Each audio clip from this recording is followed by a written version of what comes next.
আমরা এই কুশাসনকে সরিয়ে যাতে সুশাসন আনতে পারি, এই মামাটি মানুষের সরকারকে 2011 সালে আমরা পশ্চিমবঙ্গের মসনদে ক্ষমতায় এনেছিলাম। কিন্তু আমরা যে 34 বছরে সিপিএম এর লাল ঝান্ডার যে অত্যাচারিত পশ্চিমবঙ্গের মানুষ হয়েছিল, আজকে লাল মুক্ত যে বাংলা ছিল, যে পশ্চিমবঙ্গের মানুষের রক্তক্ষয়ী বাংলা, বোমা বারুদের বাংলা, পশ্চিমবঙ্গের মানুষের গণতন্ত্র ধ্বংসকারী যে সরকার ছিল, পশ্চিমবঙ্গের যে উন্নয়নকে যারা উন্নয়নের দিক থেকে অব্যাহত দিয়েছিল, মানুষের মৃত্যু নিয়ে যারা খেলেছিল, ধর্মকে যারা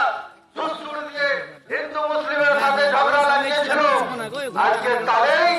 এই পশ্চিমবঙ্গের মানুষ এই 34 বছরকে পশ্চিমবঙ্গ থেকে এই সিপিএম পার্টিকে বঙ্গোপসাগরে এই পশ্চিমবঙ্গের জনগণই নিক্ষেপ করেছে। কারণ তাদের যে অন্যায়, তাদের যে অত্যাচার পশ্চিমবঙ্গের মানুষের গণতন্ত্রের মাধ্যমে ব্যাখ্যা দিতে পেরেছে যে পশ্চিমবঙ্গের মানুষ এই অন্যায়ের আপোষ করে না।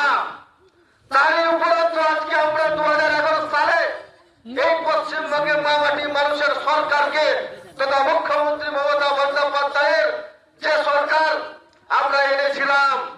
আজকে তার উপর আমরা